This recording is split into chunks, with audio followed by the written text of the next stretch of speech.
46쪽 피의 언약을 다루도록 하겠습니다. 여러분, 이제 하나님이 설정해 놓으신 죄 사함의 방법이 있습니다. 하나님이 설정해 놓으신 이 죄 사함의 방법은 뭐냐면 피의 효력이에요. 피의 효력. 왜 하나님께서 피를 설정해 놓으셨냐면 레위기서 17장 11절 말씀에 기록된 것처럼 생명이 피에 있기 때문이다. 그래서 피는 곧 생명이고 생명은 곧 피예요. 그러니까 이 피를 통해서 죄를 사해 주시는 거예요.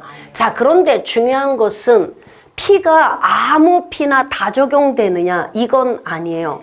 하나님께서 예수 그리스도를 계시해 주시고 짐승의 피를 잡아 드리도록 한 이유는 뭐냐면 예수 그리스도의 피 흘림을 예표하신 것이다.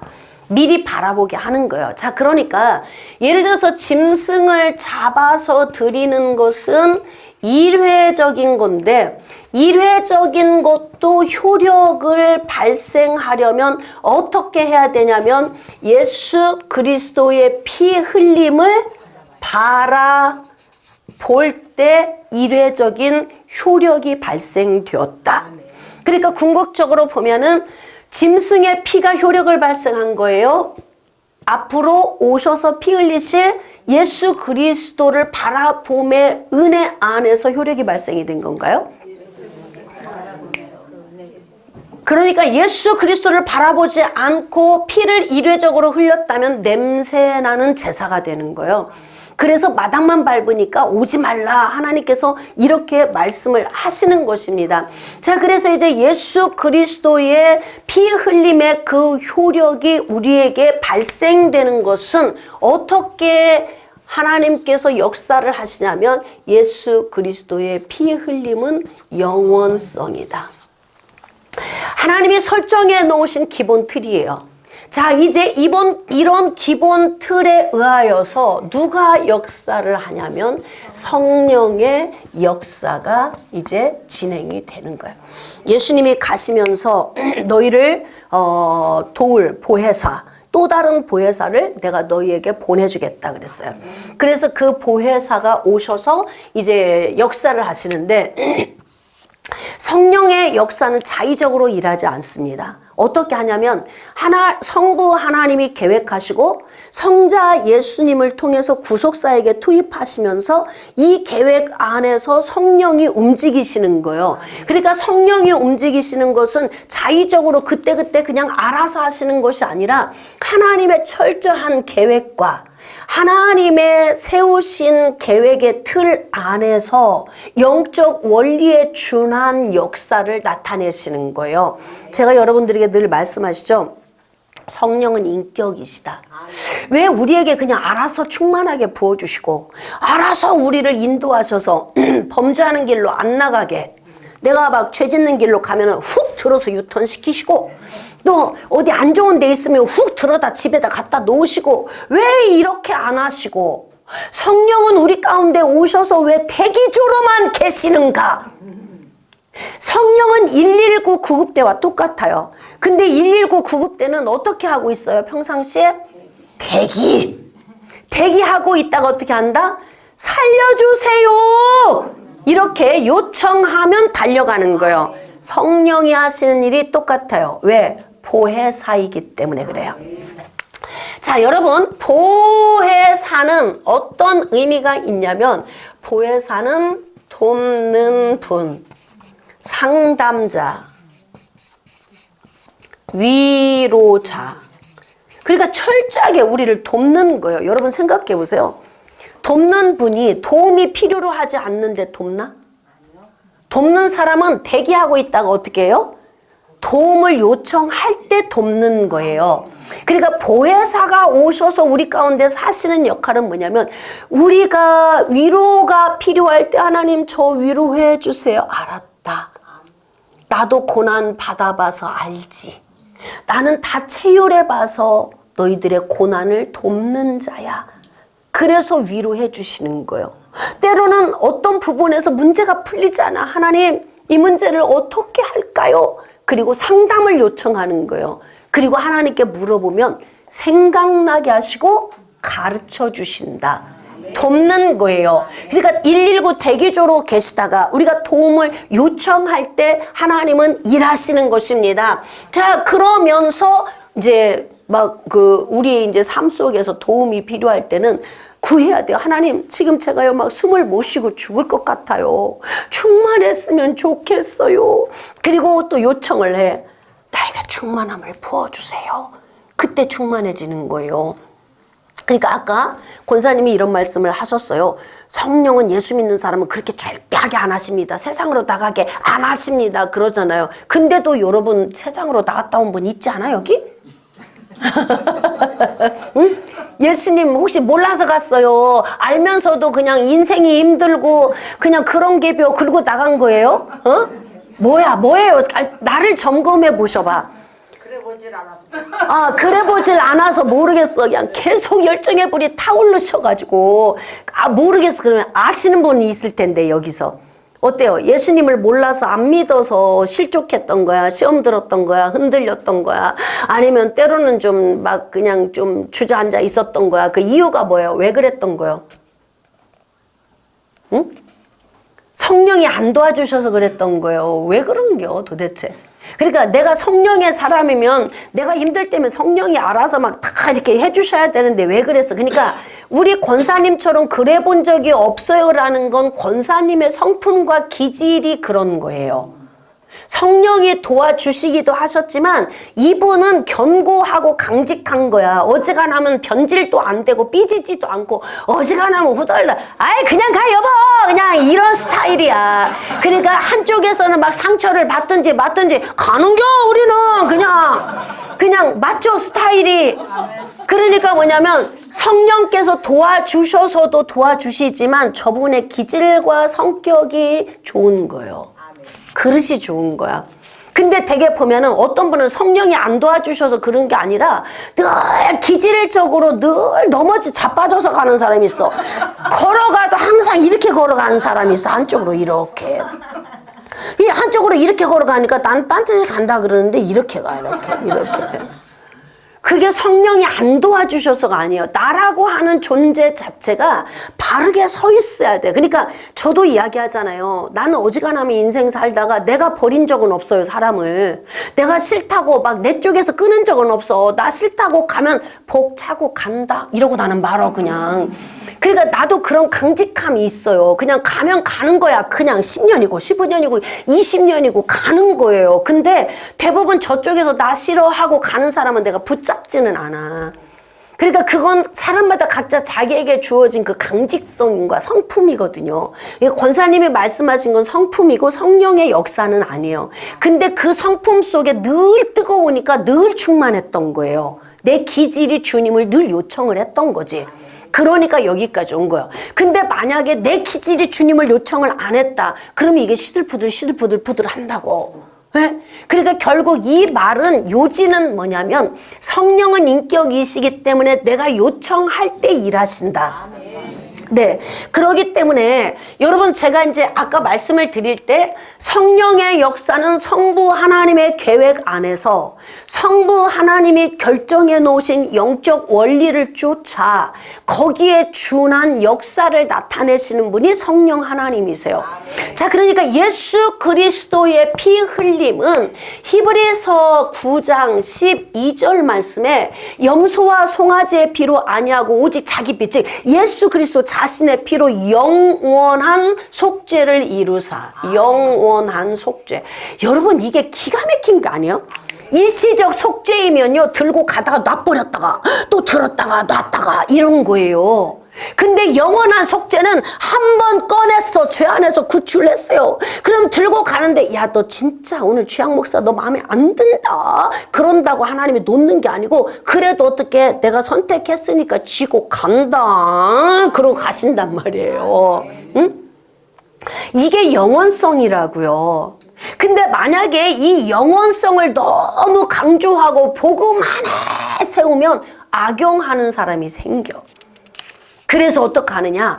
막 긴장하고 가야 돼. 막 어떻게 하나님이 놓을지도 몰라. 그러니까 막 잘해야 돼. 막 이러면 분위기는 뜨겁게 하고 열정 막 헌신 막 이렇게는 할 수 있어요. 제가 해보니까 나는 완전 복음이잖아. 그냥 있는 복음 그대로만 전하잖아요. 그러니까 약간 이것이 인간을 느슨하게 하는 요인이 되기도 하더라고. 왜 앞에서 목회하는 사람들이 약간 목회자가 핸들링하기 위해서 살짝 복음을 변경시켜서 두렵게도 하고 약간 불안에 떨게도 하고 하는 이유를 좀 알겠어. 나는 쓰지는 않아. 쓰지는 않은데 왜 그들이 그럴 수밖에 없는지 이해가 돼요. 왜냐하면 복음은 진짜 우리를 자유하고 평안하게 하거든요. 근데 이게 방종이 되는 경우가 있더라고요. 부모님이 너무 잘해주고 이래도 흥 저래도 흥 막 이러면은 애들이 버르장머리 없는 것처럼 그렇게 신앙도 그렇게 되더라니까. 그러니까 약간의 그 약간 좀 이렇게 밀당 이렇게 이런 게 좀 필요한데 사실 원래 복음은요 자유예요. 원래 복음은 그래. 그러나 정말 하나님이 주신 그 은혜에 감사해서 우리는 더 뜨거워져야 돼.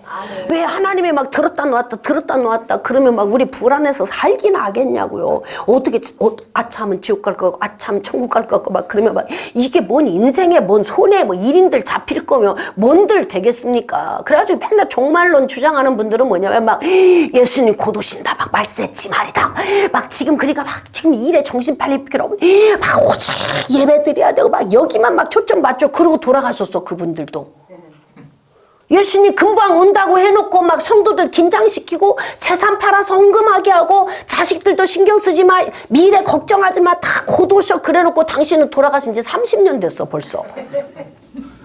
근데 이 종말론이 초대교회 때도 그렇게 팽배했어요. 종말론 신앙이. 그래서 우리는 어느 한쪽에 기울어져 있으면 안 돼요. 종말론을 강조할 필요는 없어요. 왜냐하면 깨어있으면 되거든. 뭐 깨어있는 사람이 뭔 걱정이에요. 그렇지 않아요? 예수님 지금 오신다면 더 좋지 않아요? 깨어있다면 예수님 지금 오신다면 더 좋잖아요. 영원한 생명의 자리로 혼인내식에 들어가서 이 고통도 없고 슬픔도 없고 땀 흘려 고생할 필요도 없는 곳에서 영원한 복락 누리는데 더 좋지.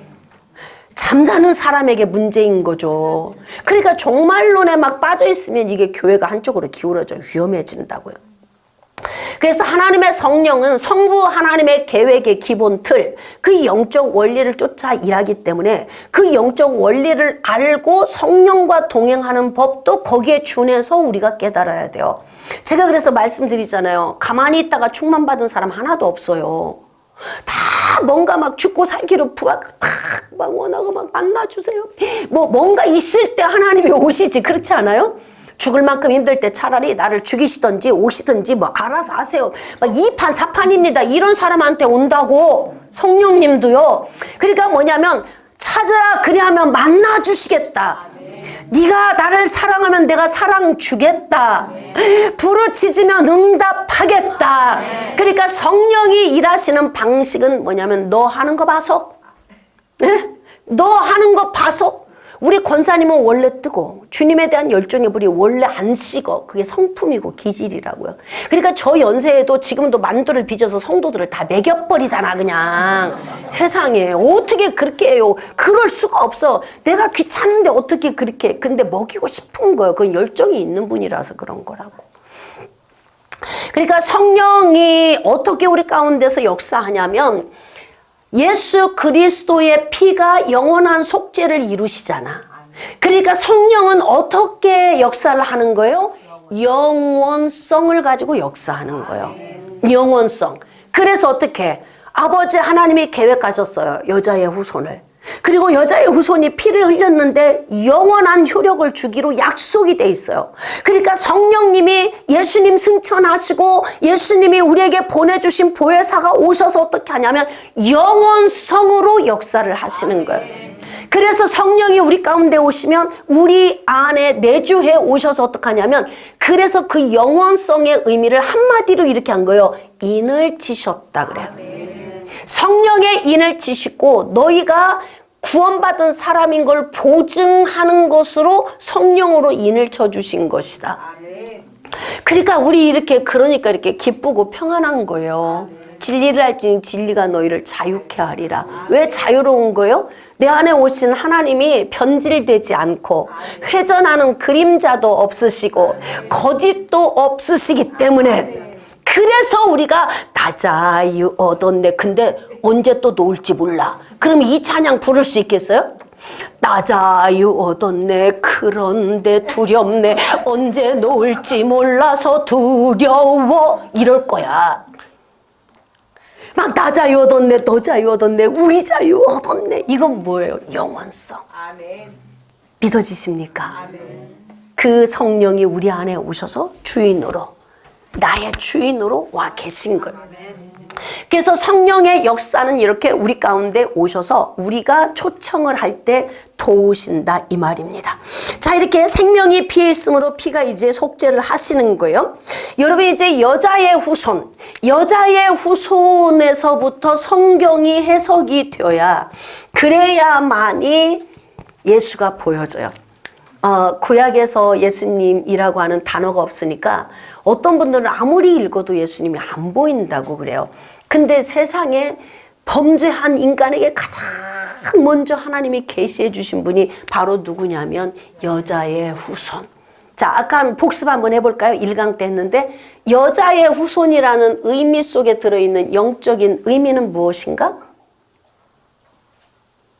거봐, 지웠다 또 해도 새롭다고. 지웠다 또 해도 새로워, 항상. 예? 참 죄가 없으시다. 여자의 후손이라는 말은 죄가 없으시다, 그 의미가 들어있어요. 왜냐하면 남자의 씨는 사람을 통해 태어나서 다 태어날 때부터 유전된 죄를 갖고 태어나요.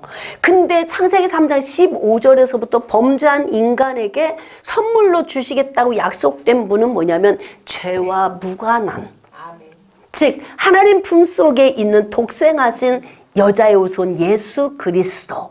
그래서 성령으로 잉태를 시킨 거예요. 남자를 알지 못하는 동정녀에게 성령의 역사를 통해서. 그러니까 바로 뭐냐면, 성령은 어떻게 일하시냐면 성부 하나님의 큰 프로젝트, 큰 계획의 틀, 그 틀 안에서 하나님의 세워진 그 계획 안에서 성령은 그 프로젝트 안에서 움직이시는 거야. 이렇게 그 안에서 벗어나지 않으세요. 그 룰대로 움직이시는 거예요. 그러니까 우리가 그 룰만 알면 어떻게 하냐면, 성령은 언제 역사하시고 어떤 방법으로 역사하시고 어떻게 우리 가운데, 이 원리를 우리가 배우는 이유는 알면 우리가 거기에 맞춰서 신앙생활을 하는 거예요. 그러면 신앙생활이 쉬워지는 거예요. 신앙생활을 하는데 왜 아무리 불러도 대답도 없는, 막 그냥 그냥 반응이 안 하다. 어디 계신 거야? 모르겠어. 믿음으로 가는 거야. 믿음으로. 어떤 분은 막 심장이 벌렁거리니까 막 예수님이 내 안에 오시면 이렇게 뛰는 거라며요. 그것도 누가 가르쳐 준 거야. 기도원 원장님이 그렇게 가르쳐 줬대요.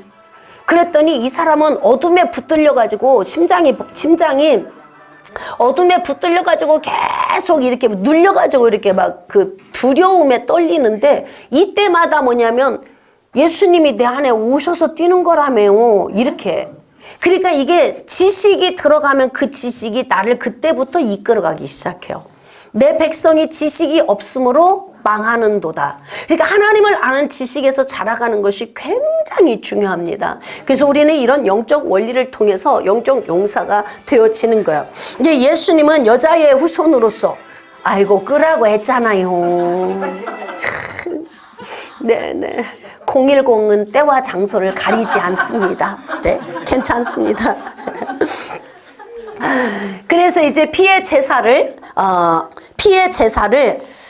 이제 아담에서부터 피의 제사가 내려와서 아벨도 노아도 아브람도 이삭도 계속 피의 제사를 드려요. 근데 피의 제사를 이들이 어떻게 알게 됐을까요? 입에서 입으로 내려온 거예요. 자, 그러면 여기 고민해 봅시다. 애굽에 내려가서 430년 동안 있었던 이스라엘 백성들의 신앙을 한번 보겠습니다. 그들은 특별히 하나님을 별로 찾은 적도 없고 하나님의 역사도 별로 없었어요. 그냥 하나님은 어떻게 했냐면 그들에게 특별히 계시되지 않은 채로 그냥 막 잘 먹고 잘 낳고 민족을 이루어서 막 숫자 불리는 일만 막 도우셨어. 하나님의 성령이. 근데 이걸 인간은 알 수가 없어요. 근데 중요한 건 뭐냐면 430년 동안 애굽에서 그들이 있을 때 머물러 있는 동안에 이들은 어떤 신앙으로 있었냐면 여호와의 신앙이 있었어요. 뭘 보고 알 수 있어요? 나중에 막 바로에 의하여서 고된 노동을 하게 되니까 그때 기도하기 시작해. 여러분, 그게 신앙인 거예요. 신앙은 우리 안에 있다가 계속 들어. 그래서 믿음이 들음에서 와. 그래서 그 신앙이 안에 있다가 인생이 정말 힘들고 처절하면 그때 어떡하냐면 불러. 하나님을 그때 부르는 거예요. 그러니까 우리 인생의 삶 속에서 고난이 이렇게 오는 것을 기뻐하셔야 돼요. 고난이 올 때 우리가 하나님을 찾거든요. 날마다 기쁘고 좋으면 이 기쁨을 누리느라고 하나님 생각을 별로 안 해요. 그래서 적절하게 인생의 삶에서 올라갔다 내려갔다. 그래서 고난 파도 타기다. 그래서 막 올라갈 때는 휙 좋았다가 내려가다 죽을 것 같다가 휙 올라가면 좋았다가. 그래서 이 파도 타는 그 희열이 있다고 하더라고요. 타보진 않았어요. 근데 나는 고난 파도 타기는 많이 해봤어. 근데 고난 파도 타기는요, 희열이 있어요. 왜인 줄 아십니까? 그 고난 뒤에 감춰 놓으신 하나님의 복을 알기 때문에 그렇고요. 그 고난 속에서 처절하게 밑으로 내려가는 것 같은데 이때 막 심장이 벌렁거릴 정도로 불안하면서 어떡하냐면 뭔가를 이때 붙드는 거야. 근데 인생의 처절한 고난 속에서 가장 깊은 영성이 나오더라고. 제가 해보니까 그래요. 가장 깊은 영성이 나와. 제가 이제 죽음의 고비를 지나면서 담낭 암 확률이 30에서 40%입니다. 야, 이 이야기를 들을 때 췌장하고 담낭에 암이 오면 길면 6개월, 짧으면 3개월 살 수 있는 확률이 거의 없어요. 야, 참 나한테 이런 기가 막힌 병이 왔네. 황달이 와서 몸은 너무너무 부대끼고 음식을 먹으면 위장에 고여 있다가 여기 딱 목에 걸려서 도로 화장실 가서 고개만 숙이면 도로 그냥 나와, 음식이. 이 정도가 되니까 나는 어떤 생각이 됐냐면 아, 길면 6개월 살겠구나. 그러면서 다 정리를 했어요, 제가. 전부 집안도 내 옷도 서랍도 다 서류도 전부 아무한테 말은 안 하고 정리해놓고 큰아이 불러다 놓고 엄마 서류 여기 있다 이거 이렇게 이야기만 해놓고 이제 수술 날짜를 잡아놓고서 하루 이틀 지났는데 이때 초연해지더만요. 에? 정말 그때 초연해지더라고. 어떻게 초연해지냐면 아, 이제 주님 만날 날이 얼마 남지 않았구나. 이런 마음이 드니까 세상에 있는 것 하나도 바라보지가 않아져. 다 필요 없어. 아침에 일어나서 세수하는 것도 의미 없고요. 거울 보는 것도 의미가 없고요. 입술 바르는 것도 아무 의미가 없어요. 좋은 옷을 입는 것도 의미가 없고 6개월 후면 내가 세상을 가야 되는데 이게 내가 세상에서 걸치는 것 이게 아무 의미가 없더라고, 인생에. 그때 최고 내 마음이 초연해지면서 그때 거룩함을 느꼈어요. 제가. 세상의 모든 것이 내려놔지니까 그때 거룩해지더만요. 욕심도 내려놔지고 누구를 미워하는 것도 섭섭한 것도 다 내려놔져. 그러니까 여러분이 어떤 마음으로 살면 되냐면 내일 갈지 몰라 이 마음으로 살면 초연해질 것 같아. 그리고 이제 수술실에 들어갔잖아요. 이제 성도들은 목사님 기도할게요. 그리고 이제 수술실에 다 들어가 나왔잖아요. 수술실에 나와가지고 이제 마취기 해갖고 아물아물한데 성도들이 이렇게 쳐다보고 있는데 뭐래요? 그랬더니 염이래요. 암이 아니고 염이래요. 그래서 아버지 아직도 제가 감당해야 될 사명이 남았나 보네요. 응? 근데 그때 어떤 마음이 드냐면 그렇게 깨끗한 마음이 되더라고. 깨끗한 마음. 그러니까 우리가 이제 인생의 갈 날이 가까워지면 굉장히 초연해질 것 같아요.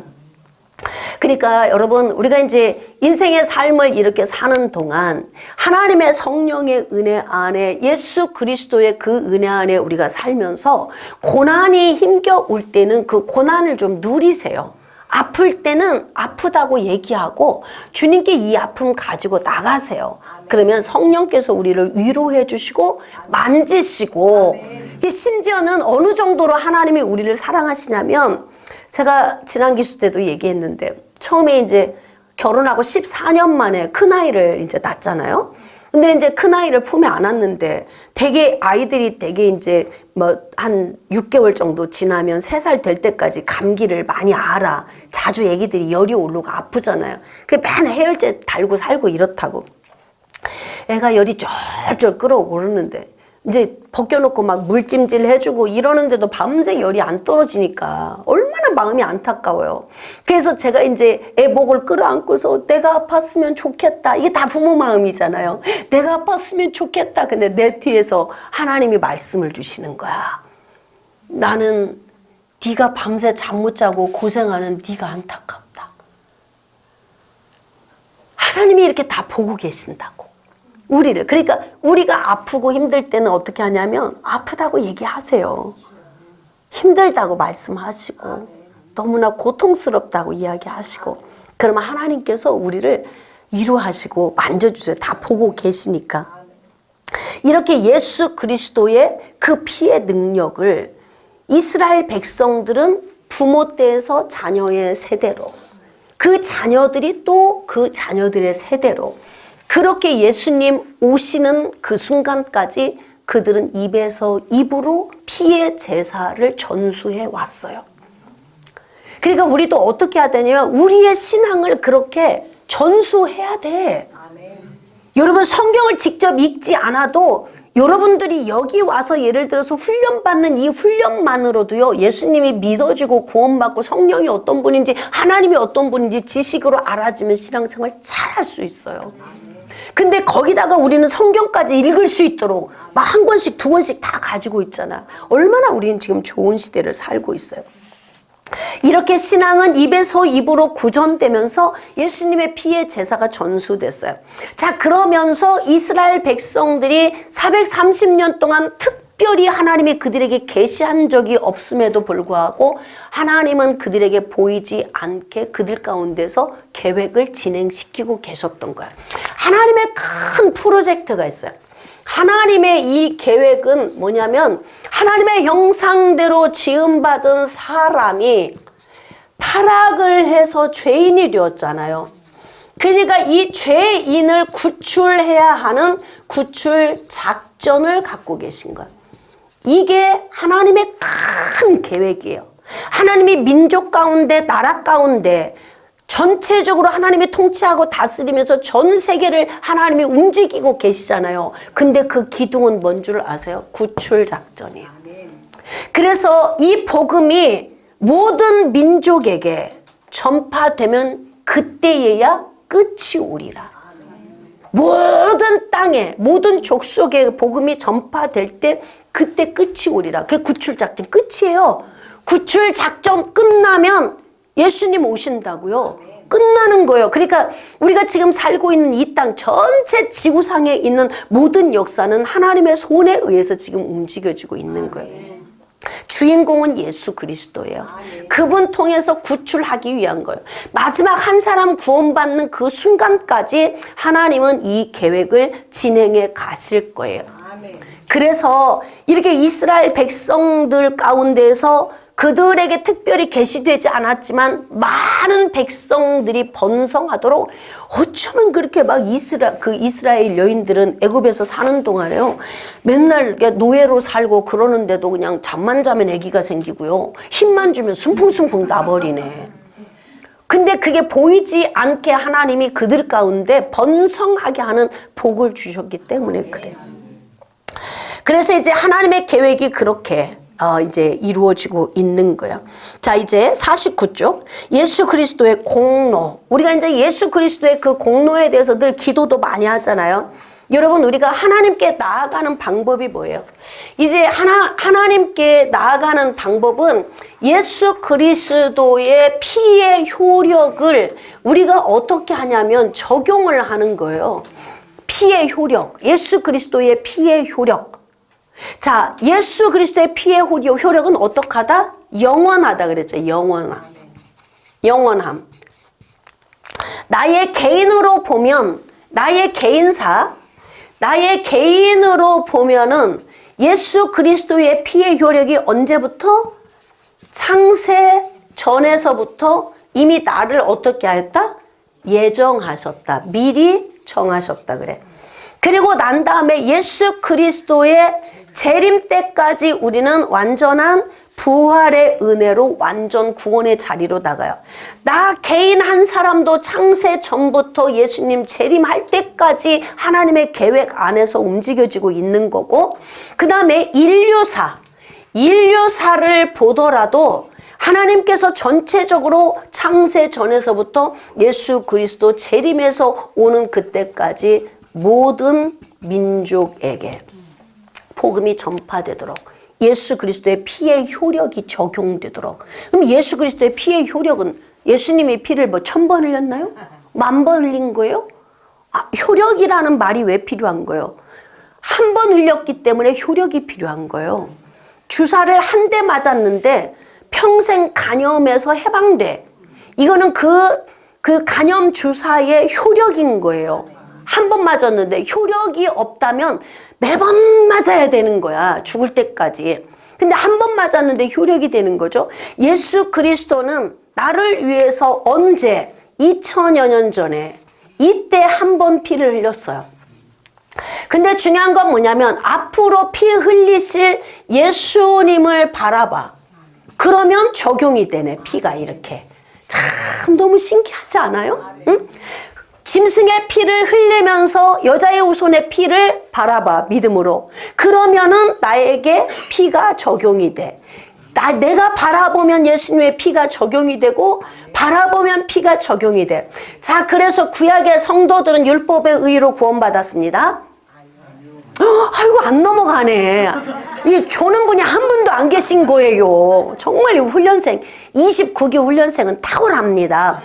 그러면 어떻게 구원을 받은 거예요? 구약의 성도들 믿음으로. 야, 근데 이름도 유명한 어떤 목사님은 구약의 성도는 율법으로 구원받았다 이렇게 설교하시는 분도 있어요. 이제 여러분 성도들이 좀 똑똑해지셔야 돼요. 그래서 어떻게 해야 되느냐? 누군가가 설교했는데 성경적이지 않으면 여러분들이 분별해서 체크할 수 있어야 돼요. 그 정도로 여러분이 성경에 대한 지식을 잘 정립을 하셔야 되는 거예요. 자, 그런데 이제 예수님이 피를 한 번 이렇게 흘렸잖아요.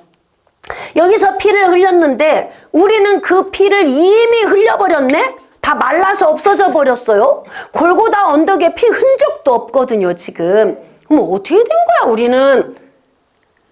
믿음으로 적용한다고요. 믿음. 예수 그리스도의 피 흘리심을 우리는 어떻게 하는 거예요? 바라보는 거예요. 흘리셨어. 그러면 나에게 어떻게? 효력이 내려와. 또 바라보는 거예요. 2000년 전에도 1000년 전에도 500년 전에도 현재도 미래에도 예수님 오시는 그 시점까지 피 흘리신 예수님 바라보면 그 피의 효력이 적용이 되는 거예요. 자, 무엇으로 적용이 될까요? 이 또한 어떻게? 믿음으로. 그래서 구약의 성도들은 오실 메시아를 바라보면서 믿음으로 구원받았고, 신약의 성도들은 오신 예수 그리스도를 믿으면서, 그리고 다시 오실 예수님을 기대하고 고대하면서 우리가 구원의 자리로 나아가게 되는 거예요. 예수 그리스도는 죄가 없으신 성령으로 잉태된 여자의 후손으로 오신 수천 년 전 에덴 동산에서 약속되어진 계시된 그분이 말씀이 육신이 되어서 이 땅에 오셔서 할렐루야 하나님의 계획을 성취하신 분이십니다. 자, 그러므로 우리는 이제 어떻게 해야 되느냐? 페이지 51페이지 보면은 그러면 예수 그리스도를 믿는 그 믿음이 적용됨으로 말미암아 예수 그리스도의 피가 적용돼서 우리의 수치를 어떻게 했느냐? 가려 주심이에요. 자, 이렇게 생각하셔야 돼요. 예수 그리스도의 피의 효력이 우리에게 적용이 되는 순간 너는 죄 안 졌어. 이게 아니에요. 죄는 졌어. 죄인이에요. 내가 지은 죄가 지워지지는 않아요. 그러나 하나님은 어떻게 하느냐? 기억을 안 하시겠다고 하시는 거예요. 이런 것과 똑같아요. 여러분, 우리가 막 자녀들 키울 때 속 썩일 때도 많고 아플 때도 많았는데 희한하더라고요. 세월이 지나면 그냥 이쁘고 다 잊어버려. 어떻게 속을 썩였나 기억에도 없어요. 그건 뭐냐? 안 한 게 아니고 속을 안 썩인 게 아니고 이 아이들이 말썽을 안 부린 게 아니고 어떻게 하냐? 부모가 사랑스러워서 기억을 안 할 뿐이에요. 근데 왜 그렇게 왼수는 기억이 또 나고 왜 나는 거야? 이거는 눈을 감아도 나고 떠도 나고 그냥 잠을 자도 나고 왜 기억이 남는 거야? 그래가지고 어떤 분은 또 상담하겠대요. 그래서 무슨 상담을 하시려고요? 그러면 목사님 32년 전에 그 인간 이야기를 하는 거지. 32년 전에 나를 아프게 했던. 왜 안 잊혀지는 거예요? 예수님도 우리의 수치를 다 가려주셨는데 도말. 여러분, 이 도말이라고 하는 것은 뭐냐면 도말은 이거예요. 도말. 지금 제가 도말하고 있어요. 이렇게. 기억을 안 하신다는 뜻이에요. 근데 여기 보니까 자국 남았죠. 흔적 있잖아. 근데 뭐냐면 하나님은 모든 걸 다 기억 안 한다. 덮어주신다. 가죽옷을 지어서 수치를 가려주신 것처럼 덮어주신다. 그거예요. 자, 그러면 피의 효력은 우리에게 어떻게 임하냐면 피의 효력은 현재적으로 임한다. 적용되는 거예요. 피의 효력은 현재적으로 적용이 되는 거야. 자, 그러면 지금 현재 내가 지금 현재 살고 있는데 죄 사함을 우리가 어떻게 받았냐면 예수 그리스도가 믿어지는 요기. 요 때가 언제냐면 중생이에요. 중생. 이 중생의 때가 언제냐면 죄 사함을 받을 때예요. 근데 이 죄사함을 받을 때에 성령께서 우리에게 뭘 가지고 오시냐면 믿음을 가지고 내 안에 어떻게 오시느냐, 내주하셔서 인을 쳐버리시는 거예요. 이제 좀 정립이 되시죠?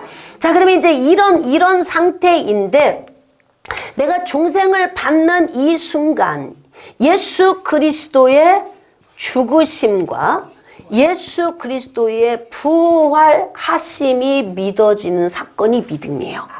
근데 이 믿음이 내 안에 올 때 내가 그동안 죄인으로 태어났던 죄인, 유전된 거예요. 죄의 본성. 이 부분에 대해서 하나님이 어떻게 하느냐? 저주에서 파쇄시켜 주시는 거예요. 예수 그리스도를 믿는 순간 죄인이 아니야 너는. 의로운 자가 되었어. 어떻게 되어지는 거예요? 저주를 파쇄시키고 신분을 변화시켜 주셔. 그래서 마귀의 종에서 하나님의 자녀로 우리를 신분 상승시켜 주시는 거예요. 그러니까 여러분, 우리가 이렇게 사는 동안에 종노릇하고 살면 안 돼요.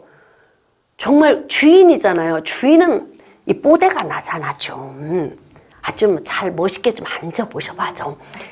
주인은 때깔도 좋잖아요. 왜 부잣집 마나님들이 왜 그렇게 뽀얗고 그렇게 때깔이 좋은 거예요? 벌써 마음부터 틀려. 부잣집 마나님은요, 마음에서부터 벌써 부자인 거예요. 가난한 사람은 왜 찌들었어요? 마음에서부터 벌써 찌들어 있어. 나는 가난뱅이야. 이렇게. 그리고 나는 마귀의 종이야. 그러니까 뭐냐면 마귀의 종의 마인드를 가지고 멋있는 모습을 만들 수가 없어요. 우리는 예수 그리스도가 믿어지는 순간에 신분이 상승되었어요.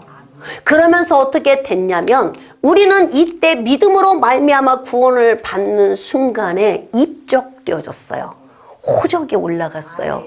입양이 된 거예요. 하나님의 자녀로. 그래서 어떻게 했느냐? 양자됨을 얻게 된 거예요. 야, 이거 기가 막히지 않아요? 양자로 입양돼서 오잖아요. 그러면 부모 것이 다 누구 거야? 내 거야. 다 지 거요. 그냥 뭐 내가 뭐 신분이 옛날에 뭐 어땠는가 이거 신경 쓸 거 하나도 없어요. 내가 그냥 입적됐으면 이 부모님이 내 부모님이고 나는 이 부모님의 자식인 거예요. 왜냐하면 법적으로 효력이 발생이 되니까. 그러니까 우리는 법적으로 하나님의 자녀로서 효력이 발생되는 은혜를 입은 거예요. 그러니까 우리가 사는 동안 당당하게 살아야 돼요. 피굴하게 살지 마시고. 할렐루야. 네, 그러니까 이렇게 우리가 이제 신분의 변화를 얻게 되었잖아요.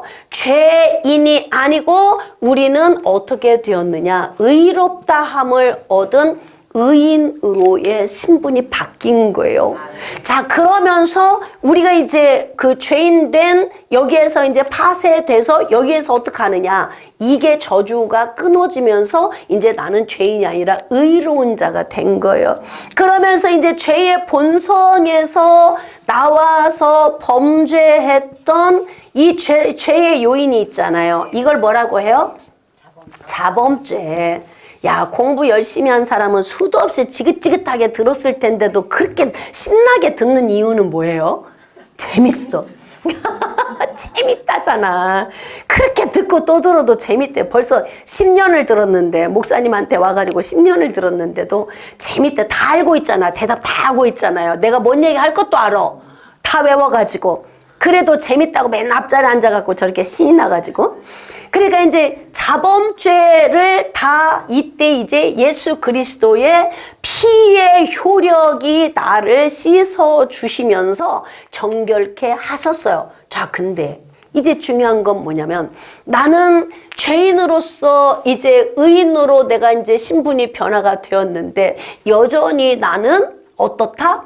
이 신분이 변화됐다는 것은 하나님이 보실 때 나를 의롭게 보시는 것이고 하나님이 보실 때 하나님의 자녀로 인정해 주시는 건데 여전히 나는 누추한 인생의 육신의 삶에서 여전히 나는 이전의 삶을 똑같이 살고 있다 이 말이에요. 물론 우리의 신분이 변화되면 성령이 내 안에 내주에 계시니까 삶은 좀 달라질 수 있지만 근본적으로 보겠습니다.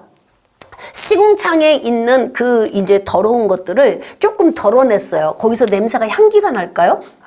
아니에요. 좀 줄어들었어요. 막 오물도 다 건져냈어요. 다 그랬는데 막 바닥에 깔려있고 주변에 막 묻어있어요. 냄새 맡으면 무슨 냄새가 나? 시궁창 냄새가 나죠. 똑같은 거예요. 내가 변화됐어요. 성화되었고 예전에 비해서 난 많이 그런 대로 사람이 진짜 멋진 괜찮은 사람으로 바뀌었어요. 그래도 나는 아직도 시궁창 냄새 나는 죄인이다 이 말이에요.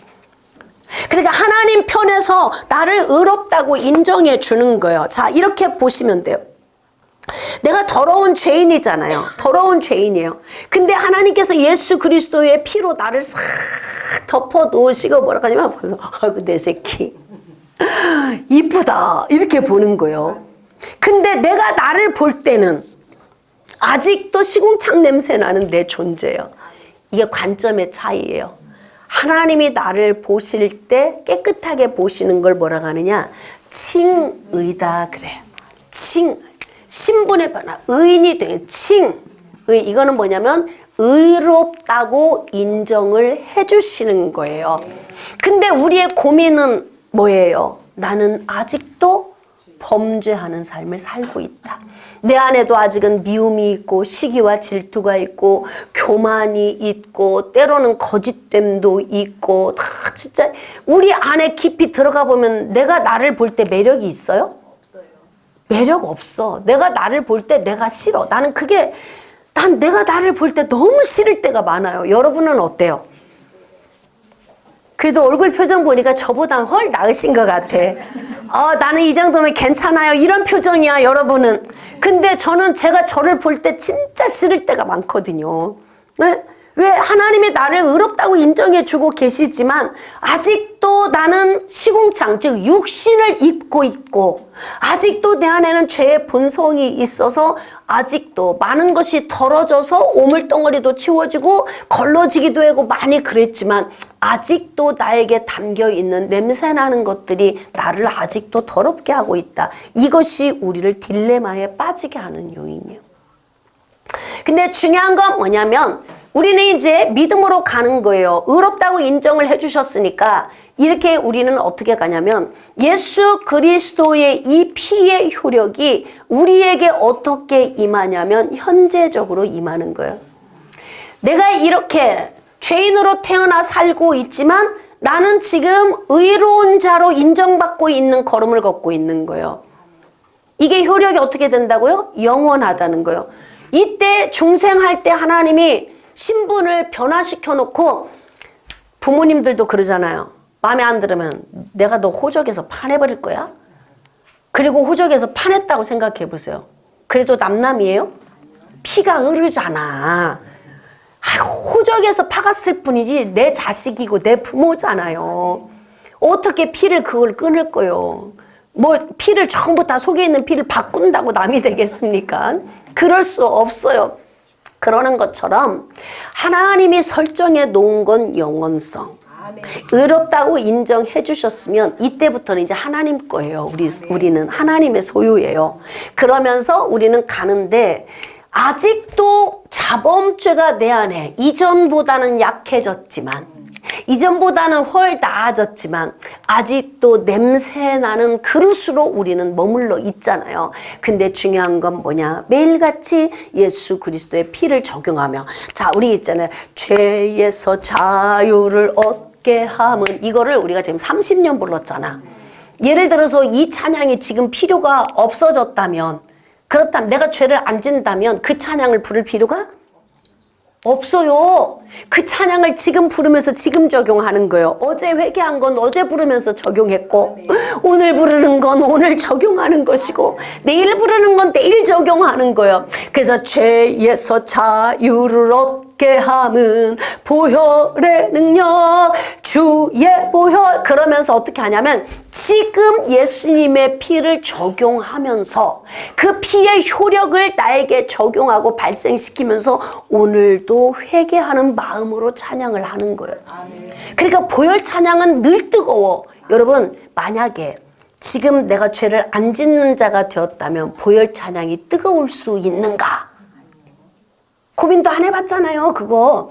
근데 한번 지금 해보세요. 지금 우리가 만약에 죄를 짓지 않는 존재로 이제 완전히 바뀌었어. 그러면 보혈 찬양도 의미가 없고 뜨거워야 될 이유도 없어. 근데 보혈 찬양 부르면 지금도 들어. 항상 사람들은 그렇잖아. 보혈 찬양 불러. 그럼 보혈 찬양이 얼마나 뜨거운지 몰라. 왜 뜨거워요? 이걸 적용시키니까 뜨거운 거라고. 여전히 나는 범죄하고 있지만 이 피가 적용이 돼서 지금도 예수님의 피가 나를 자유케 하시고 이것이 믿어지니까 뜨거운 거 아니에요. 그래서 열정이 생기는 거 아닙니까? 주님을 향해 뜨거운 불이 타오르는 이유가 무엇입니까? 믿음으로 우리가 적용하기 때문에 그러는 거예요. 그래서 예수 그리스도의 피는 현재적으로 적용된다. 언제까지? 할렐루야, 정답이 나왔어요. 예수님 재림에서 오시는 날까지. 왜 그래요? 완전 구원은 언제 이루어지니까? 마지막 날에 부활할 때. 부활할 때 완전 구원이 이루어지는 거야. 자, 이제 그러면 구원 받는 것을 조금만 제가 좀 도표로 좀 설명을 해볼게요. 지금까지 설명했던 이 부분을 여러분 우리가 이제 예수 그리스도를 믿고 구원을 받으면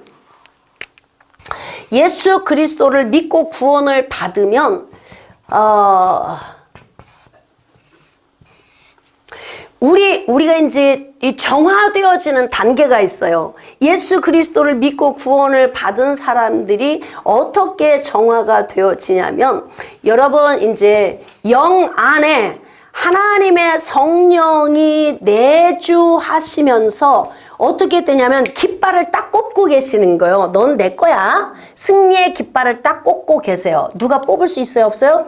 없어요. 누가 와서 다른 것 옆에다 꼽을 수 있어요? 없어요? 없어요. 오직 하나님의 성령의 은혜만이 나를 주장하고 계시는 거예요. 이게 이제 영원성이다 그랬어요. 이제 영 안에 내주해서 오시잖아요. 그러면 어떻게 되냐면 죽어 있던 영이 살아나. 그러면서 어떻게 되냐면요, 하나님과 소통이 원활해지는 거예요. 단절되었던 것들이 풀어지면서 하나님과 소통이 되기 시작하는 거예요. 자, 그러면서 내주하시는 성령의 은혜가 어디로 영향력이 오냐면 혼이라고 하는 영역으로 오는 거예요. 자, 그러면 이제 혼에 있는 죄, 하나님과 소통이 됐으니까 이제 영적인 죄는 이제 사함을 받았잖아요. 근데 이제 혼에서 짓는, 지식에서 짓는 것, 감정적으로 짓는 것, 내가 의지적인 요인에서 결단을 못해서 짓는 이 모든 죄의 유형들은 어떻게 죄가 사함을 받냐면 성화 구원을 얻어야 돼요. 성화. 여기서 조금 그러면 그림으로 다시 새로운 도표로. 자, 이제 구원의 이 과정을 보면은 창세 전에 하나님의 구원의 계획이 나를 향해 세워져 있었어요. 우리는 그런 존재잖아요. 그리고 우리가 굉장히 특별한 사람이라고요. 우리 보통이 아니고 뭐예요? 보통이 아니고 그럼요. 우리 왜 식당에 가도 보통으로 드릴까요? 특으로 드릴까요? 그러면 송수영 집사님은 특으로 드시잖아, 항상. 왜냐면 많이 먹으니까. 네, 근데 이렇게 우리가 인생을 사는 동안 사람도 여러 종류인데 예수 그리스도 안에 구원받은 사람은 보통이 아니고 특이다. 이거 꼭 기억하고 좀 사시라고요. 창세 전에 나를 향해 계획을 하고 계시다. 아까 이제 중생에 관해서 제가 설명했잖아요. 믿음을 통해서 이제 중생을 얻었잖아요. 그럼 이제 어떻게 하냐면 영 안에 내주하시는 성령의 은혜가 영 안에 오시는 거예요. 자, 그러면서 이제 이때부터 우리는 어떻게 하냐면 여기에서부터 성화가 이제 시작이 돼. 예수님 만나는 때부터요. 그러면서 언제까지? 사망하는 그날까지 우리는 말씀과 기도로 우리 자신을 바꿔가는 거예요. 하루아침에 죄가 없어지는 게 아니잖아요. 왜? 생각하는 존재이고 우리 안에 본성 안에 죄가 있고, 그러니까 우리는 죄와 무관하게 살 수가 없어요. 하나님은 나를 깨끗하다고 인정하지만 예수님의 피는 여전히 나에게 적용되고 있지만 나는 여전히 변해가야 하는 그러한 관건이에요. 그러니까 성경은 우리에게 뭘 요구하냐면, 성경은 디모데후서 3장 15절 이하에 보면은 성경은 구원을 받는 요인을 기록해 놓았고, 두 번째는 교훈과 책망과 바르게 함과 의로 교육하기에 유익해서 성도로 온전하게 제대로 서서 살 수 있는, 그러니까 구원과 삶 두 가지의 두 양 날개를 달고 가게 하신 거예요. 그러므로 우리는 성경 말씀을 통해서 어떻게 해야 되냐면 말씀과 기도를 통해서 성화를 이루어 가야 되는 거예요. 변화. 그래서 혼적인 요인은 어떻게 구원을 받냐면 죽는 순간까지 성화를 이루어 가야 되는 거예요. 자, 그러면 몸은 언제? 그러면서 혼이 범죄하는 것이 언제 멈춰요? 사망할 때 혼이 이제 죄 짓는 것이 멈추는 거야. 그러면서 현재적으로 피가 사망하는 순간까지 적용을 해서 마지막 호흡하는 순간까지 죄를 씻어주신 거예요. 이해가 되세요? 네, 그렇게 창세 전부터 계획이 있어서 내 호흡 끝나는 순간까지 피가 적용되어서 나를 씻어 주셨으니까 영과 혼이 주님 앞에서 거룩해졌어요. 자, 그런데 중요한 건 뭐냐? 몸이 땅속으로 들어가서 다 이제 먼지가 되어 없어졌잖아요. 근데 이 몸은 언제 구원을 받느냐 이 말이에요. 언제 살아나? 재림에서 오실 때 어떻게 부활? 이때 예수님 재림에서 오실 때 이때 부활. 그래서 우리가 영과 혼과 몸이 주님 오실 그날에 흠 없게 보존되어지는 거예요. 누가 하시는 거예요? 하나님께서 성령의 능력으로 예수 그리스도의 피를 적용시켜서 그렇게 해서 완전 구원의 자리로 나아가게 돼요. 그래서 로마서 말씀에 보면은 예정하시고 부르시고 의롭다 하시고 마지막 날에 부활의 때에 영화롭게 하시는 이 구원의 단계를 거쳐서 우리가 구원의 완전 구원의 자리로 나아가게 되는 것입니다. 자, 그러므로 날마다 우리는 어떻게 해야 되냐면 회개하는 삶을 살아야 돼요. 매일 매 순간 예수님의 피가 지금 적용되고 있어요. 예수님의 피가 나를 씻고 계시니 오늘도 나를 정결케 해 주옵소서. 그래서 매 순간 회개하는 거예요. 교회 가면 왜 맨날 회개하라고 그러는 거야? 이 원리 때문에 원리를 쫓아서 우리가 이제 회개를 하는 거예요. 자, 그 다음에 이제 점진적인 변화를 통해서 우리가 완전 구원의 자리로 나아가게 되는 것입니다.